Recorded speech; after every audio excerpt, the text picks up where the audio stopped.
অবশেষে আর্জেন্টিনার ইতিহাসে সবচেয়ে কষ্টের দিনটা এসেই গেল। আকাশী নীল জার্সিতে লিওনেল মেসির বিদায় ঘণ্টা বেজেই গেল। ভাবতে পারেন একজন সমর্থক হিসেবে দেশের মাটিতে মেসিকে আর দেখা যাবে না।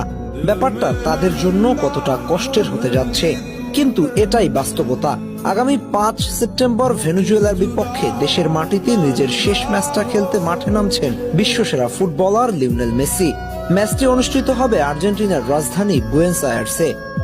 সমর্থকদের উপচে পড়া ভিড় ঠেলে এইবারই শেষবার মাঠে আসবেন গ্রহের সেরা ফুটবলার। আর্জেন্টিনার শহর জুড়ে কি একটা অবস্থা হবে ভেবে দেখেছেন? মেসি নিজেও হয়তো কান্নায় ভেঙে পড়বেন। প্রাপ্তি আর অপ্রাপ্তির মিশেলে চোখের কোণে জল আসাই স্বাভাবিক। যাত্রাটা শুরু হয়েছিল 2005 সালের 17 আগস্ট হাঙ্গেরির বিপক্ষে। সেদিন বদলি হয়ে মাঠে নেমেছিলেন। মাত্র 65 সেকেন্ডে লাল কার্ড দেখে বসেন।